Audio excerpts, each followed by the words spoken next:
Got it. No talking! Welcome back. Well, it's all the talk of the Hamptons this summer, a 6-foot ice cream cone. Just the thought tantalizing enough, but in Westhampton Beach Village, town leaders claim that the cone's actually a sign in violation of its village code for what can be displayed along Main Street. So they've spent $18,000 already in a costly legal battle trying to collect a small fine for an alleged violation 3 years ago. But the owner says the scoop is she's not paying that fine. CBS 2's Dana Tyler has more. For 10-year-old Harry Margolis and his younger brother Max, naming the flavors in this now famous giant ice cream cone has become something of a game, even as they lick away on the real thing. But for town officials, there's nothing cool about the huge cone inside the Shock ice cream parlor on Main Street. Ice cream cone is a sign, according to my building inspector. Longtime Westhampton Beach Mayor Conrad Teller says the village has been trying to fine owner Elise Richmond $350 for 3 years for having once placed the cone out in front of the store. It's against the law to place large signs on the street. The $18,000 legal battle is being paid for by the village taxpayers. It's art. It's a sculpture. I mean, come on, that's not a sign.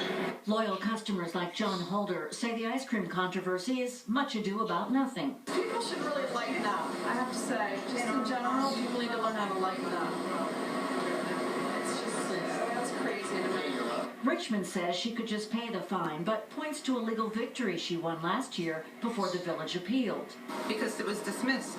The judge threw it out on 10 different reasons. But the mayor says the judge was wrong, and he'll press on through the courts no matter what the cost. I'm Dana Tyler, TV 1055.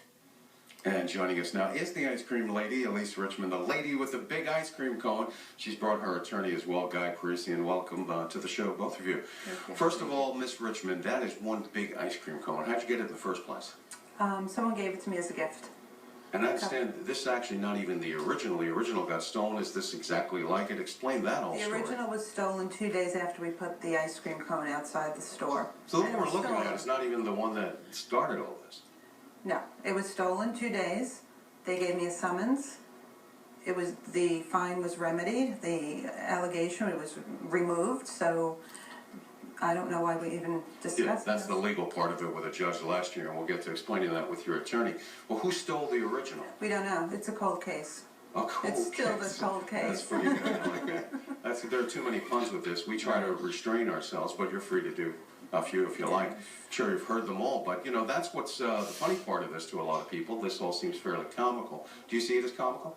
Oh, I think it's ridiculous, and the people in the village are outraged to spend this kind of money on something so frivolous. Well, you sure you got the people in the village on your side? And the mayor says the businesses support this ordinance, that they don't want big, loud, it's the Hamptons. People like to stroll down the nice little boulevards there, the narrow lanes of the old-style village. They don't want to see a bunch of blaring signs, even if it's an ice cream cone.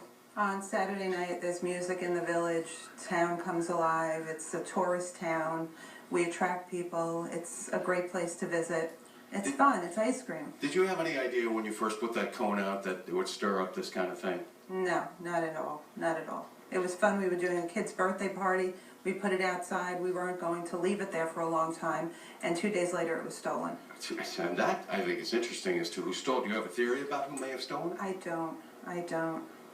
I mean, you could say maybe disgruntled people, even perhaps a competitor who It could doesn't have been. want. I think it's in the marina in the back, the bottom of the water. You mean somebody ripped it up and threw it in the water nearby? I don't know. They never found it. Well, let's bring Mr. Parisi into this. He's your attorney, and are you spending thousands to hiring this fellow here to battle your case? No, I'm doing a pro bono. Why are you doing that? Enough is enough. I mean, Elise is a single mother with virtually 4 jobs. She has 3 summer businesses, and then she's also a real estate broker, and it's absolutely bullying her.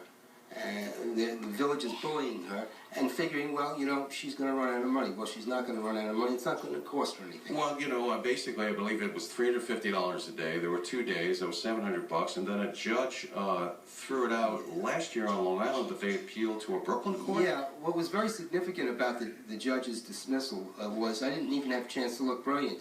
The judge did it on his own motion. He looked at this and said, this is ridiculous, and he threw it out in the interest of justice. You know, the objective side of me tries to be fair about this, because if you have an ordinance to keep out big objects that you don't want to clutter your streets, then that was the point of the ordinance. And this is a 6-foot ice cream cone, but then again, it has no wording on it. But I could see how some people might say, well, that is a big object. That's something you put out in front of your store that we can't help but notice. This came from a gallery, the gallery in Westhampton Beach. It's an outdoor art sculpture, not meant to be indoors. It didn't have anything on it. The name Shock was not on the ice cream cone. That's true. And now you keep it indoors. Now I bought another one, and it's inside, and the kids love it. Well, Mr. Parisi, what's the next step in this legal battle? Well, we're waiting for a decision from the appellate term, which is the appeals level of On an ice cream cone? Yes. We're going to get the appellate courts to rule on a 6-foot ice cream cone. Yes. Now, some people would say, you know what, it's not really worth all this hassle, Miss Richmond. Why don't you just settle it and move on? It was dismissed. We won. We won. We won. Right. It was dismissed, and when we went first to court, the village attorney said, if we go to trial, I'm going to ask for time, jail time. Well, I said, don't bully me, and that's why we continued. yeah, because they say that you've had other violations in the past, that maybe you like the publicity, No, all this is good for no. you. This has been good for your business. 28 years, I had 2 small summonses. That's it, in 28 years. But this has been good for your business. Well, it's to their, yeah, it's been, Even the mayor said it'll probably help our business, and we yeah, have. look where we are. Well, we'll be following this court battle. We want to thank you, Elise Richmond, the ice cream lady Thank with you. the giant ice cream cone, and Guy Parisi, her attorney. Thank you for joining us today. Thank you. And up next, we'll give you some